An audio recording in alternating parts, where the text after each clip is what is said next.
Bonjour et bienvenue dans le garage. Fabrication des tiroirs de mon établi, partie 2. Dans la première partie, j'ai corroyé le bois des côtés et des façades des tiroirs.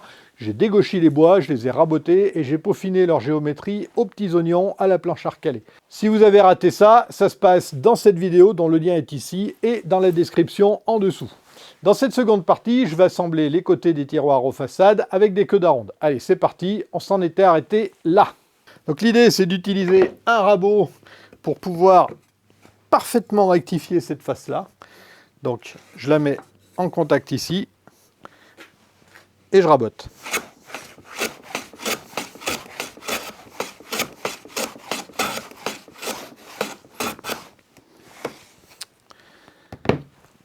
Voilà. Alors, pourquoi je m'embête à faire ça? Eh bien, pour plusieurs raisons. La première, c'est qu'ici, maintenant, j'ai une face qui est parfaitement lisse, parfaitement belle, parfaitement finie. Et en plus, je sais que je suis parfaitement perpendiculaire ici par rapport à là, donc par rapport à cette surface, et ici par rapport à là, par rapport à cette surface. Et ça, c'est très important quand on veut faire des queues d'aronde, parce que l'important, c'est les surfaces de référence.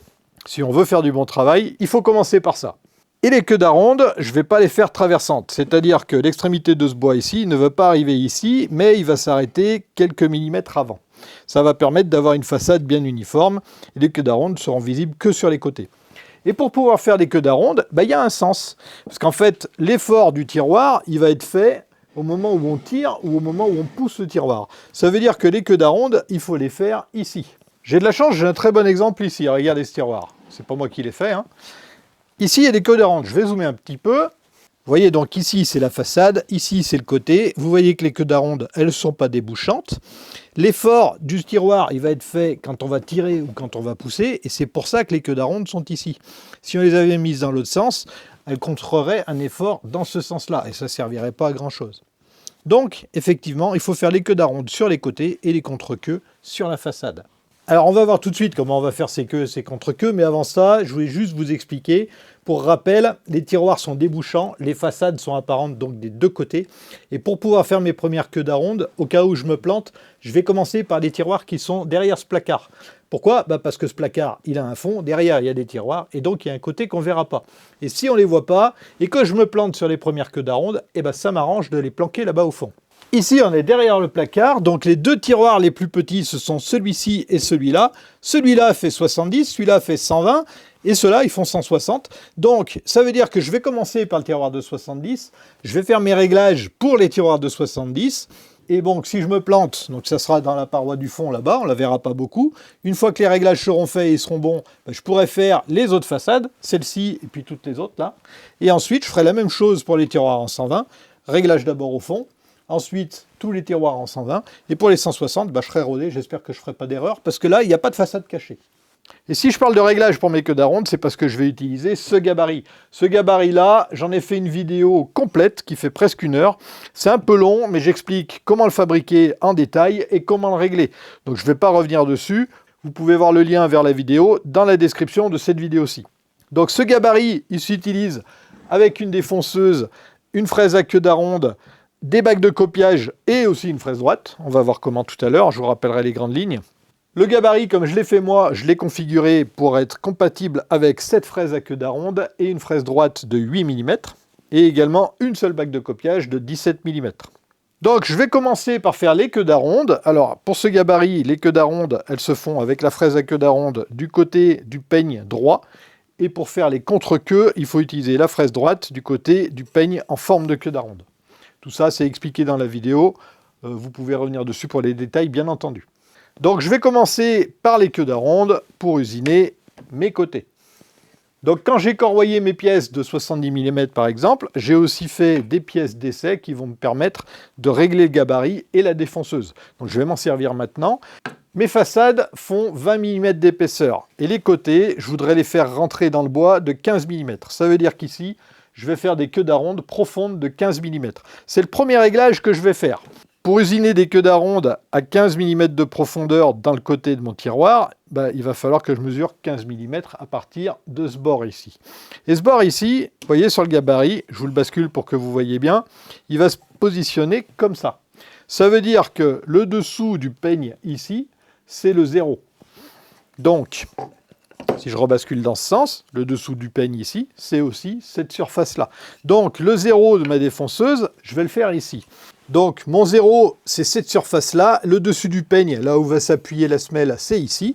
Donc je vais positionner ma fraise en contact ici et je vais descendre la semelle en contact sur le peigne, comme ça. Et mon 0, il est fait. Donc ma fraise étant à la position 0, je vais desserrer cette pige ici. Je vais la mettre en contact embuté là-bas. Donc sur le 0, je vais régler mon 0 ici, c'est déjà le cas, et je vais remonter de 15 mm. Je verrouille en position, et maintenant je vais passer ma défonceuse de la position 0 mm à la position moins 15 mm. Voilà. Et je sais qu'avec ce réglage, je vais usiner mes queues d'aronde à 15 mm. Alors là, bien sûr, à l'œil, il y a beaucoup plus, mais il faut rajouter l'épaisseur du peigne. Donc on est à peu près par là. Bon, maintenant que j'ai réglé la profondeur de mes queues d'aronde, il va falloir que je les positionne sur les côtés de mon tiroir. Et si je place le côté de mon tiroir comme ceci, on se rend compte que je ne peux mettre que 2 queues d'aronde. Donc tant qu'à faire, je vais les rendre symétriques. Donc, histoire d'être précis, je mesure la largeur de ma pièce. Je mesure aussi l'écartement ici, entre cette surface-là et cette surface-là. Je soustrais les deux et je divise par 2. J'obtiens 7,4 mm, ce qui veut dire que si je positionne parfaitement centré mon côté ici, entre ce côté-là et ce côté-là, j'ai 7,4 mm. Et pour être précis, donc j'ai réglé à 7,4 mm mon pied à coulisse, je l'ai verrouillé, et j'ai utilisé cette partie-là pour pouvoir régler mon trusquin, comme ça. Et j'ai plus qu'à tracer ici les 7,4 mm de chaque côté de la pièce. Et donc, si je ne me suis pas trompé dans mes calculs, les deux traits de trusquin que vous ne voyez pas forcément, parce qu'en vidéo, c'est pas simple, ils devraient coïncider ici et ici. Et c'est le cas. Sous le peigne, ici, j'ai une vis qui va me servir de butée réglable. Du coup, je vais mettre mon côté très précisément, les repères de trusquin ici et là. Et je vais venir mettre ma vis en butée. Et quand c'est fait, je mets un coup de réglage ici sur le contre-écrou pour bloquer ma vis. Donc maintenant, je mets toutes mes pièces comme ça et elles seront toutes positionnées pareil. Et donc, si je place ensuite ma défonceuse sur le peigne et que je mets un réglet en butée ici, vous voyez que la distance entre l'extrémité de la pièce et le bas de la fraise est bien de 15 mm. Donc là, on est bon. Le bois est positionné correctement, donc en théorie, les queues d'aronde devraient se trouver à la bonne position. La défonceuse est réglée pour que les queues d'aronde soient à la bonne profondeur. La dernière précaution à prendre avant de défoncer, c'est de bien plaquer la défonceuse ici et de rentrer dans la matière dans ce sens d'un coup. N'allez pas descendre la fraise, parce que la fraise, elle est conique.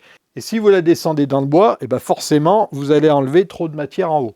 Donc la bonne pratique, c'est de se positionner sur le peigne d'abord, devant la pièce, et ensuite de pénétrer dans la matière dans ce sens-là.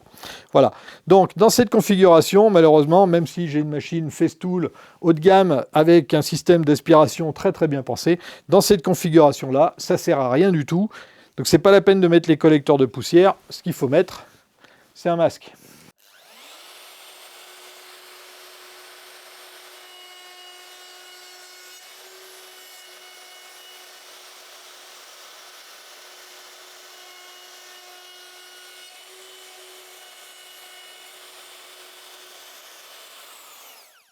Et voilà ce que ça donne. Donc, ici, on est symétrique à 1/10 près, donc c'est acceptable. Et là, j'ai bien mes 15 mm. Donc c'est nickel. Donc là, le réglage, il est bon. Pour les tiroirs en 70. Voilà, donc ça, c'est ma façade. Et le côté du tiroir, il va venir précisément comme ça. Donc ici, on ne le verra pas.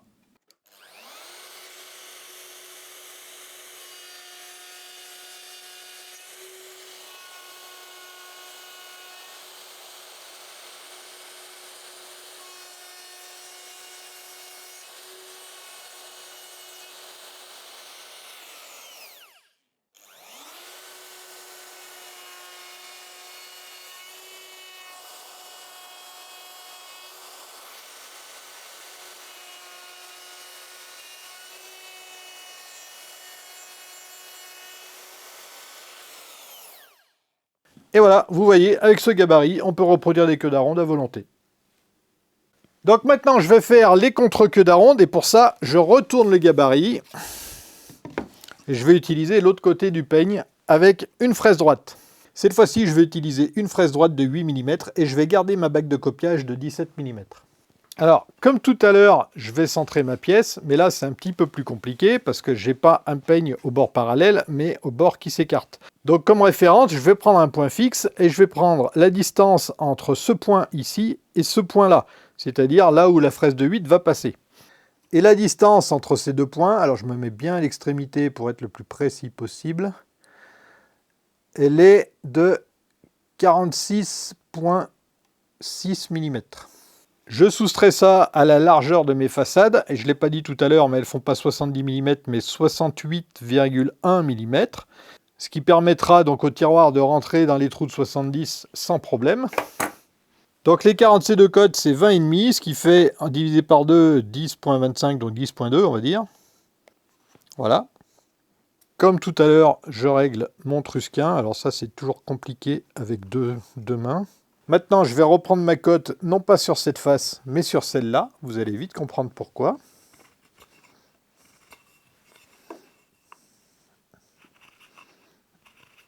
Tout à l'heure, je pouvais m'aligner sur l'extrémité du peigne. Ici, je ne peux pas. Il faut que je me mette ici. Donc, si je prenais mon repère là, c'était pas possible. C'est bien ici qu'il faut le prendre et pas ici.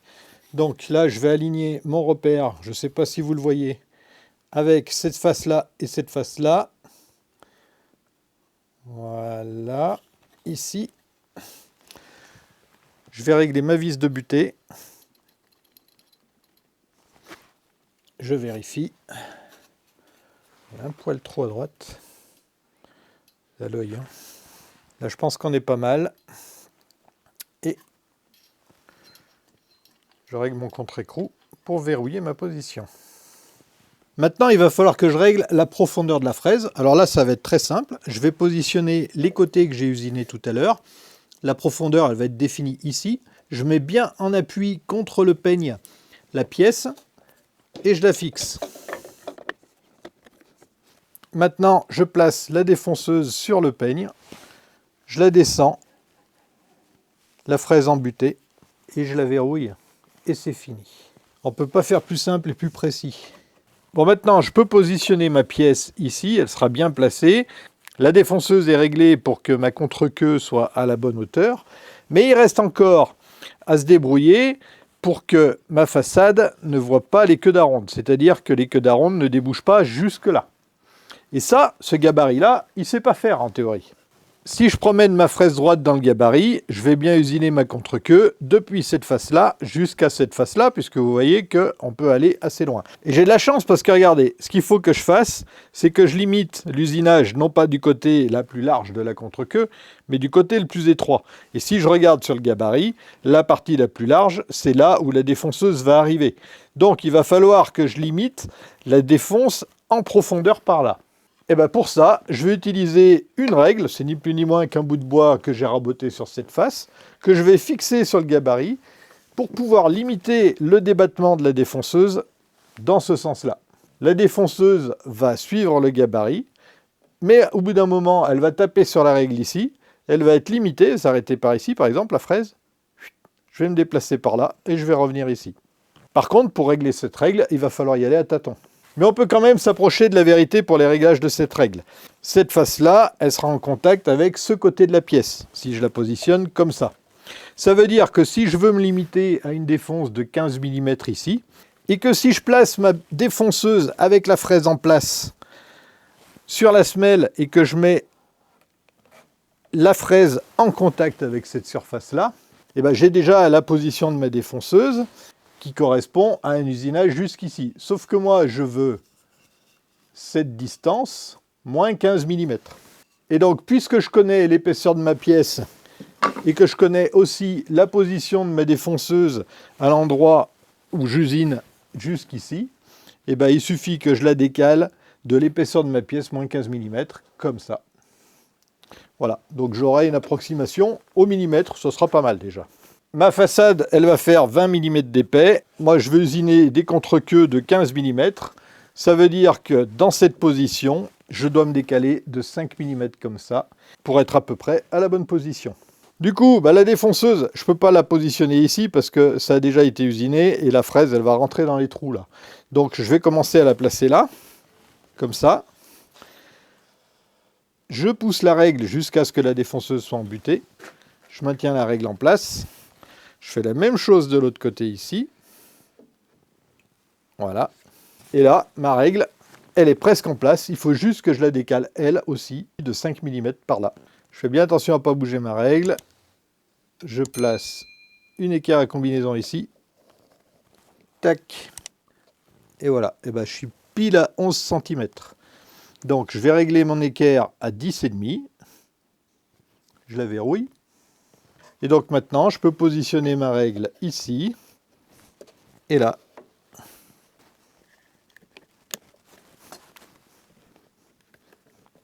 Voilà, c'est tout simple, hein. Il faut juste faire attention à placer les serre-joints pour qu'ils ne dépassent pas de la règle, évidemment. Donc là, théoriquement, si je défonce ici, je ne devrais pas aller plus loin que là. Et je devrais être à peu près 15 mm. Et bien, on va vérifier ça tout de suite. Je place ma pièce, je fais bien attention à ce qu'elle soit plaquée sous le peigne. Je vérifie après avoir serré le serre-joint. On est pas mal. Quand vous devez vous appuyer contre une règle avec une défonceuse, en vous appuyant donc sur la semelle de la défonceuse, il est très important que vous utilisiez un des côtés arrondis de la semelle et pas un côté plat. C'est contre-intuitif, je sais, mais si vous vous appuyez sur la semelle, comme ceci, et que vous tournez la défonceuse, vous allez le faire, hein, c'est inévitable, même un petit peu, et ben, la fraise elle sera toujours à la même distance par rapport à la règle. Tandis que si vous vous mettez en appui sur le côté plat, sur la règle, et ben, quand vous allez tourner, vous allez retirer le côté plat, vous allez revenir vers le côté arrondi, et donc vous avez éloigné la fraise. Et si vous devez suivre la règle comme ça, si vous tournez, et ben, votre défonce ne sera pas droite, tout simplement. Donc évidemment, quand j'ai réglé ma règle ici, j'étais bien en appui sur le côté arrondi de la défonceuse. Sinon, ça n'a pas de sens. Alors, bien évidemment, je vais faire une première défonce avec ma pièce d'essai, parce qu'il est bien possible que je doive positionner plus précisément la règle ici. Il est aussi possible, peut-être, que j'aille à décaler la pièce dans ce sens-là. Probablement pas que j'ai à régler la hauteur de la fraise. Donc, la pièce d'essai est là pour ça. C'est parti, on attaque.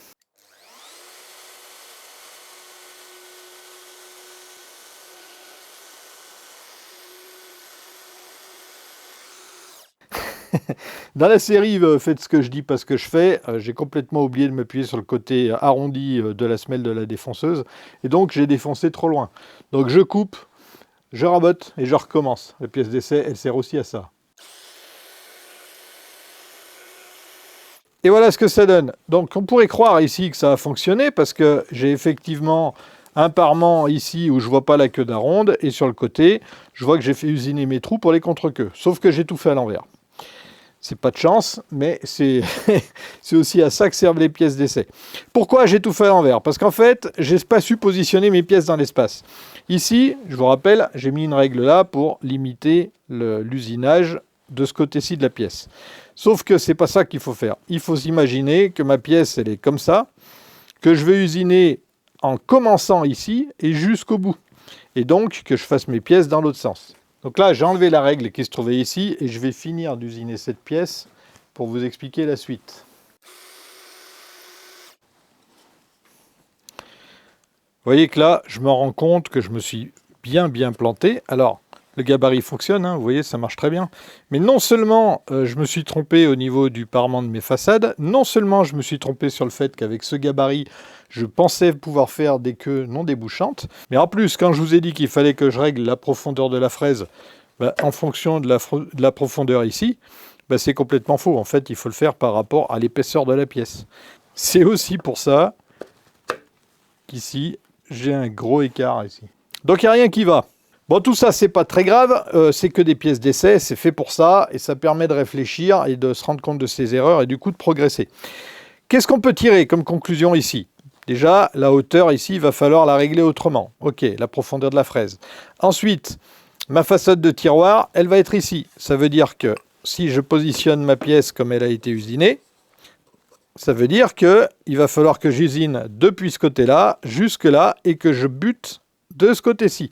Je ne sais pas vraiment comment je vais faire, sachant que ma défonceuse dépasse largement du gabarit et qu'il va falloir que j'imagine comment mettre une règle ici pour l'arrêter. En plus de ça, les fraises ne sont pas débouchantes, donc c'est pas très grave, puisque ici il y a déjà un trou d'usiné où je vais pouvoir placer ma fraise et commencer à usiner à partir de là. Ça, c'est pas très grave. Le truc qui m'embête le plus, c'est vraiment de mettre la butée ici. Il va falloir que je réfléchisse un petit peu. Donc je vous reprends plus tard. Bon, je vous présente le plan B. On a la règle de l'autre côté. Pour la positionner, j'ai mis 2 tasseaux de part et d'autre ici, plaqués contre le peigne pour éviter que le tasseau ne pivote comme ça pendant qu'on usine. Sinon, ça va fausser les mesures et ça va pas être drôle. Sur ces 2 tasseaux, une règle encore une fois. Et cette fois-ci, je vais m'appuyer ici. Pour positionner la règle, elle n'est pas encore en place. J'ai utilisé la fraise de la défonceuse. Je l'ai placée dans le trou. Ici, vous voyez la pièce que j'ai placée dans ce sens-là. Ça va me servir de référence pour me plaquer la fraise contre cette face-ci. Je mets la fraise entre la pièce et le gabarit, dans le trou du gabarit. Je plaque la défonceuse par là, comme ça. Et je me mets en appui sur la face ronde et vous voyez, je suis en contact avec la règle. Ça veut dire que la règle, une fois positionnée ici, évidemment, j'ai fait la même chose de l'autre côté. Et de la façon dont est positionnée la règle ici maintenant, je ne vais rien usiner du tout. Je vais placer la fraise dans le trou ici et elle ne pourra se promener que dans le trou justement. Elle sera limitée exactement à fleur de la pièce qui se trouve là. Donc maintenant, il va falloir que je recule cette règle par ici de 15 mm, ce qui va autoriser un usinage de 15 mm dans la pièce là, et pas plus. Et si mes calculs sont bons, cette fois-ci, je devrais peut-être m'en sortir, on n'est pas à l'abri. Je prends cette fois-ci la distance ici, je suis à 13,4 environ, et je vais enlever 15 mm. Donc 13,4, ça fait 11,9. Voilà. Donc ici, j'ai 15 mm. Je me déplace ma règle de 15 mm. Même chose de l'autre côté, je vous ai déplacé parce que d'une part, vous ne voyez pas bien et surtout le trépied était devant. Et cette fois-ci, je fais la même chose de ce côté-là. Évidemment, la cote n'est pas la même. Donc là, j'ai 17,1, j'enlève 15, ça fait 16,1, 15,6. Voilà, et cette fois encore, je déplace ma règle.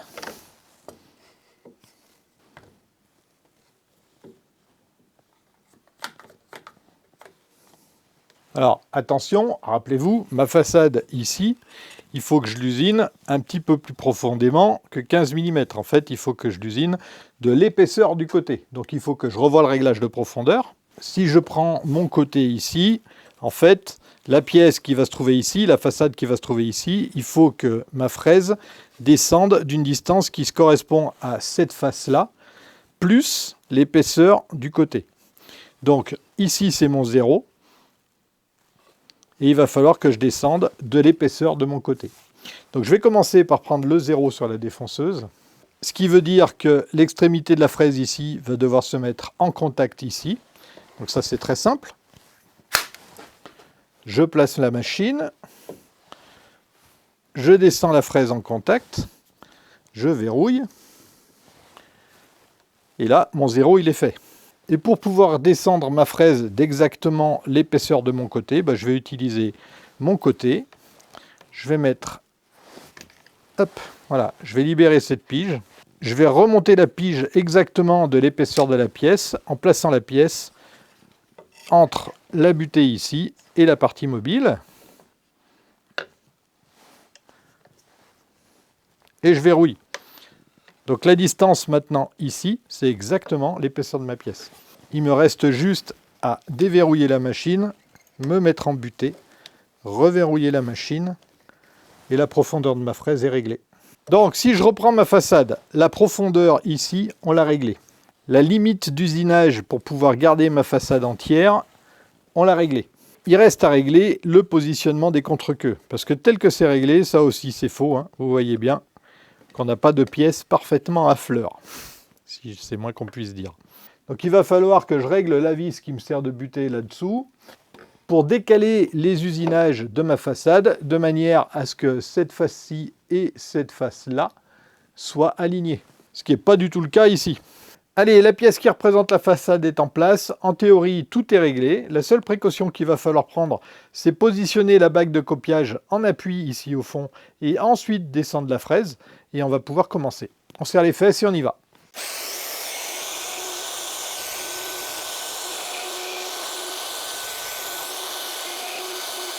Bon, bah, c'est pas trop mal, ça commence à ressembler à quelque chose. On a bien notre façade qui est apparente, les queues d'aronde, enfin du moins les contre-queues qui sont en place ici.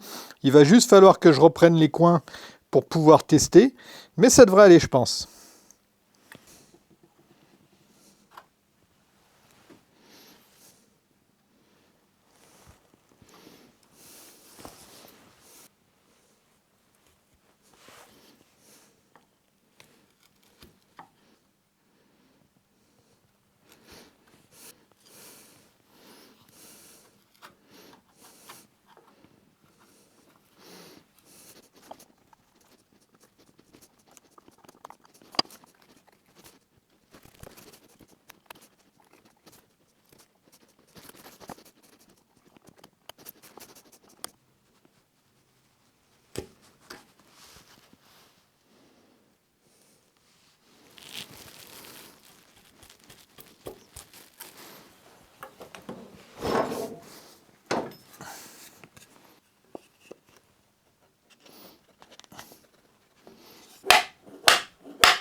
Alors, bah, c'est plutôt nickel, en fait. Ici, on est à fleur, c'est nickel. Ici, il n'y a pas de jeu. Ici non plus.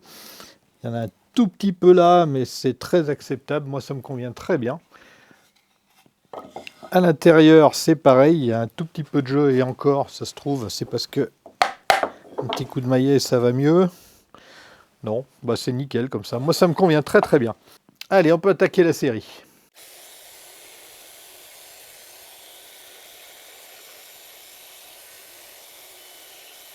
Maintenant que mes contre-queues sont prêtes, je vais pouvoir mettre à longueur mes façades et aussi mes côtés.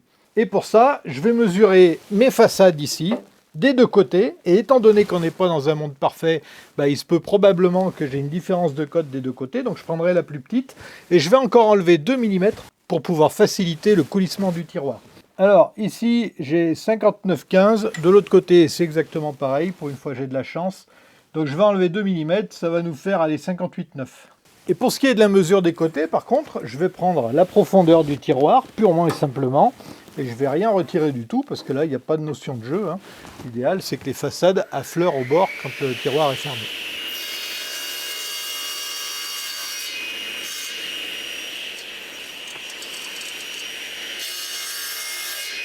Alors, ça va donner à peu près ça.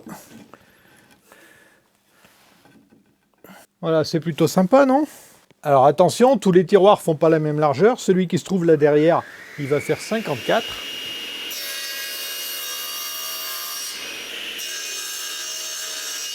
Et le dernier là au fond, il fait 58,7.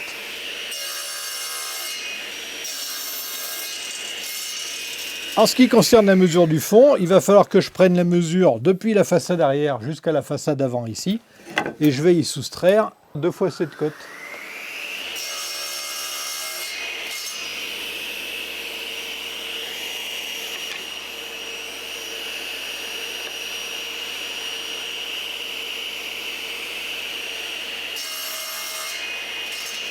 Donc là, encore une fois, j'évite les mesures. J'ai mesuré uniquement sur le premier bout de bois et ensuite j'ai réglé la machine pour pouvoir faire les deux morceaux exactement de la même longueur. Mon gabarit et ma défonceuse sont toujours réglés pour les contre-queues, donc je vais en profiter.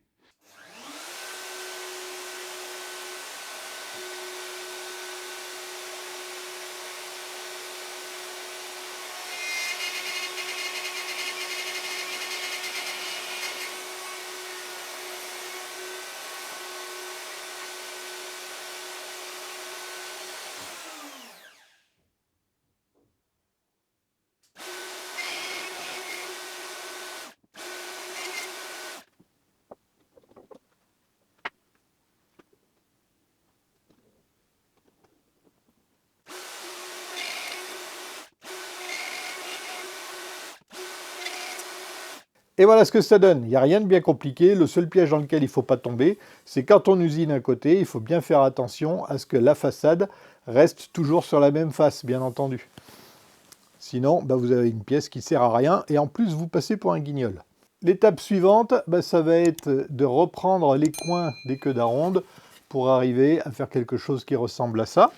Alors, il y a un truc que j'ai remarqué avec les ciseaux à bois, c'est que depuis que je tape plus dessus avec un maillet, ils se désaffûtent beaucoup moins vite. Même dans le bois dur. Je mets la planche du ciseau en appui sur la face ici, comme ça, et je m'approche et je pivote comme ça pour pouvoir entamer le bois ici. Je fais la même chose sur cette face-ci. La planche sert de guide. Et du coup, je dessine tout simplement les extrémités de ma queue d'aronde, ou de ma contre-queue dans ce cas-là. Et ensuite, j'ai juste à éliminer le surplus de matière, gentiment.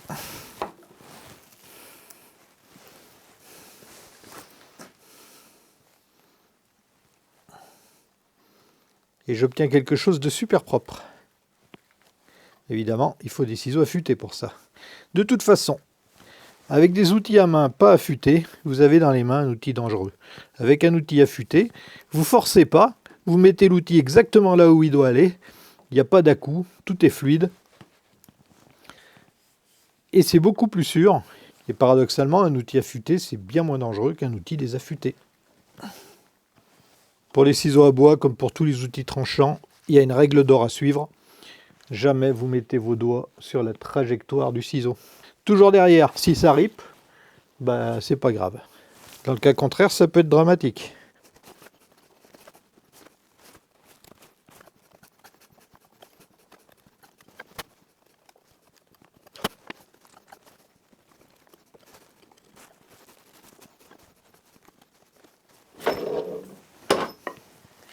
Allez, la dernière étape pour ces queues d'aronde, c'est justement de refaire des queues d'aronde de l'autre côté des tiroirs.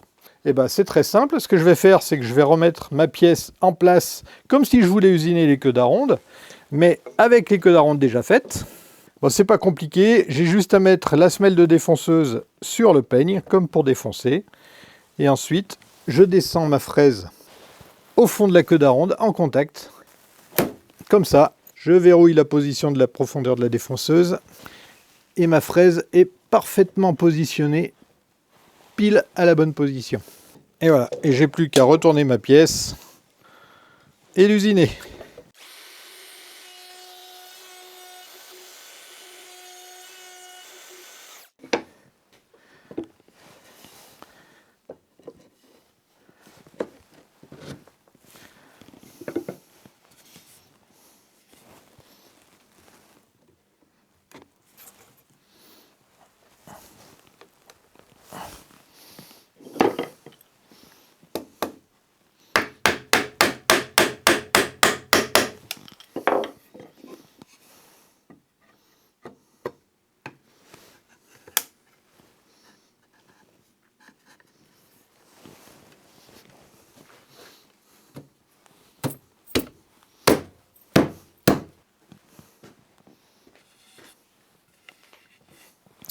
C'est pas mal.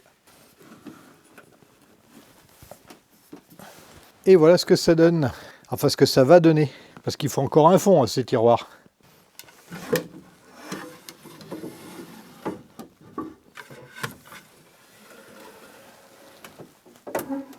Pour les tiroirs en 70 mm de haut, c'était simple, j'ai fait 2 queues d'aronde symétriques. Mais pour les tiroirs de 120 mm, ça va pas. Si j'essaye de mettre 4 queues d'aronde, vous voyez, ça va pas, et 3 queues d'aronde, c'est pas très joli. Du coup, ce que j'ai fait, c'est que j'ai décidé de ne pas les mettre symétriques, de garder un côté décalé comme ça. Ça va me permettre d'usiner la rainure pour le fond. Donc ça tombe plutôt bien. Mais il y a des petites subtilités du coup. Déjà, le profil n'étant pas symétrique, je ne peux pas mettre ma pièce dans le sens que je veux, bien évidemment. Donc là, il y a le bas, comme je l'ai dit, et là, il y a le haut. Et donc, bien évidemment, c'est exactement la même chose en négatif pour les façades de tiroirs.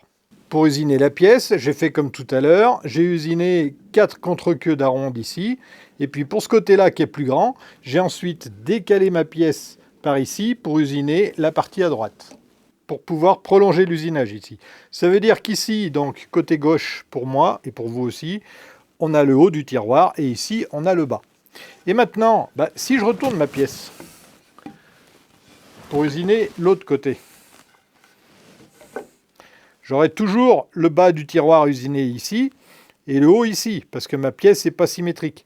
Et si je fais ça, ça ne va pas aller. Parce que comme j'ai retourné ma pièce, et en bas, là-bas, ici j'ai le bas, et ici j'ai le haut. C'est inversé par rapport à ici. Donc ça ne va pas. Heureusement, il y a une solution à ce problème. Ce qu'il faut faire, c'est usiner un côté du tiroir ici. Donc, je fais mes usinages avec le haut du tiroir ici, le bas du tiroir ici. Je me décale pour compléter l'usinage ici. Et ensuite, je prends ma pièce, je la retourne. Donc maintenant, le bas du tiroir, il est de ce côté-là. Et je me place de l'autre côté du gabarit. Et de ce côté-là du gabarit, j'ai une autre vis de butée ici. Et je l'ai réglée en symétrique. C'est-à-dire que je vais refaire exactement les mêmes usinages, mais dans l'autre sens. Et finalement, j'obtiens bien une façade avec des usinages parfaitement symétriques des deux côtés. Et donc, j'ai bien le haut de mon tiroir des deux côtés et le bas aussi, ce qui facilite quand même pas mal le montage.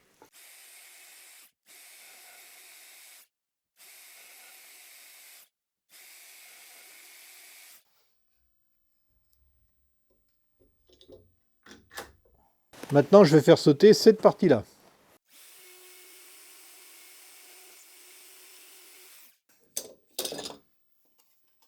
Et voilà, c'est pas plus compliqué que ça. J'ai réussi à résoudre le problème de symétrie des contre-queues pour les façades. Ça n'a pas été simple parce qu'elles ne sont pas traversantes. Pour ce qui est des côtés, par contre, les queues d'aronde, ça va être beaucoup plus simple parce qu'elles sont traversantes, justement. Donc, on a toujours une symétrie à respecter. Le bas du tiroir, ça va être ici. Cette fois-ci, je n'aurai pas besoin d'usiner un côté de la pièce d'un côté du gabarit et l'autre côté de la pièce de l'autre côté du gabarit. Justement parce que mes queues d'aronde sont traversantes, j'ai usiné celle-ci de ce côté-là du gabarit. Ce que je vais faire, c'est que je vais retourner ma pièce, alors non pas comme ceci, mais comme ceci, pour que la symétrie se fasse sur cet axe-là, et que j'ai du coup le bas de mon tiroir ici, également là-bas.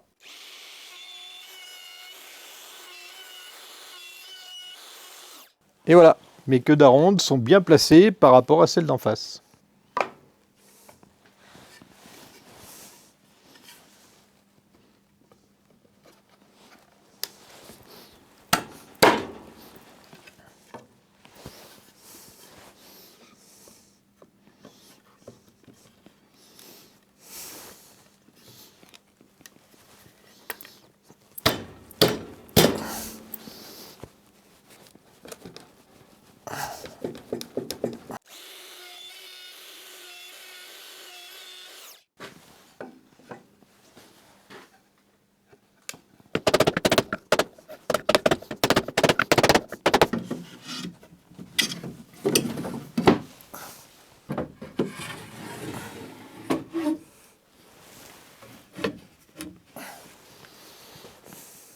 Bon, le tas de bois diminue, il ne reste plus que les pièces pour les tiroirs en 160. Ici, on a les façades, ici, on a les côtés. Je vais commencer par les côtés parce que le gabarit est déjà réglé pour ça. J'ai positionné ma pièce en palette pour pouvoir faire mes pré-réglages. Et là, j'ai deux options. Je me rends compte que je peux usiner 5 queues d'aronde. Et donc, je peux positionner exactement comme pour les tiroirs en 70 mm, des queues d'aronde symétriques. Mais je peux aussi laisser le réglage tel quel et ne pas usiner ici pour pouvoir faciliter l'usinage de la rainure et donc faire que 4 queues d'aronde comme je l'ai fait sur les tiroirs en 120. Et j'aime bien cette idée, donc je vais garder cette option-là. Je ne vais pas du tout toucher les réglages, je ne vais pas usiner ici, et je vais faire 4 queues d'aronde là. Mon gabarit, il est réglé non seulement pour les queues d'aronde, mais aussi pour les contre-queues là-bas, donc je n'aurai pas à le régler. Et d'ailleurs, puisque le gabarit est déjà réglé, j'ai même pas besoin de m'embêter avec mes pièces d'essai, puisqu'elles font toutes la même épaisseur, le gabarit est réglé déjà. Je vais passer directement à usiner les côtés. Alors voilà ce que ça donne. Ici on a les façades, donc on ne voit pas les queues d'aronde, mais elles sont bien ici. Et voilà les côtés. Alors j'ai eu un petit souci par contre, parce que les queues d'aronde sont très bien ajustées, et quand j'ai testé le montage de ce tiroir, tout allait bien. Je l'ai monté au maillet parce que c'était un petit peu en force, entre guillemets, parce qu'il n'y avait vraiment pas de jeu.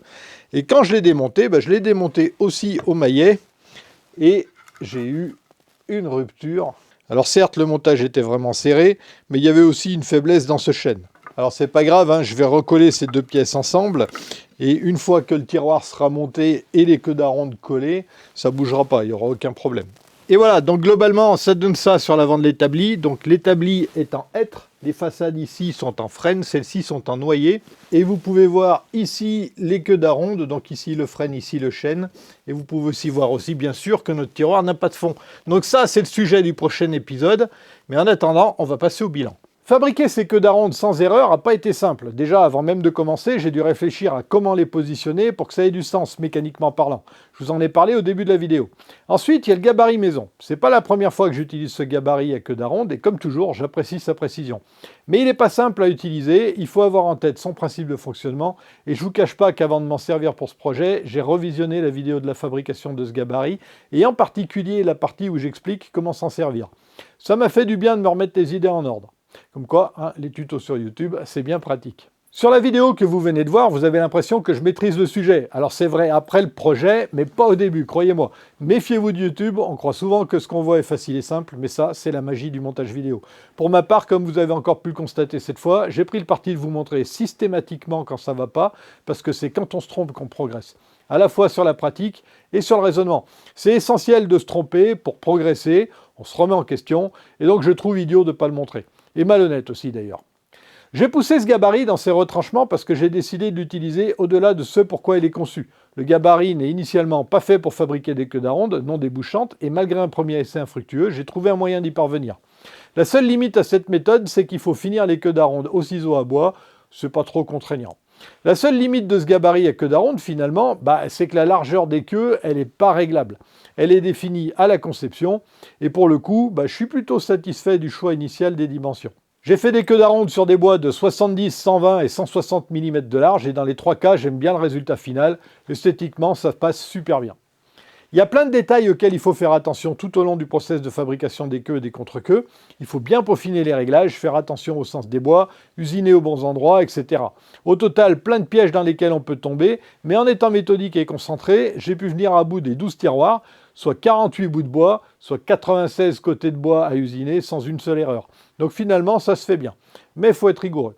Voilà pour le bilan de cette deuxième partie de la fabrication de ces 12 tiroirs. Les côtés sont prêts, on va les laisser de côté pour le prochain épisode et on s'occupera des fonds. Je vais faire les fonds en bois de palette, je vais vous donner mon avis sur le bois de palette, ma technique pour raboter le bois de palette.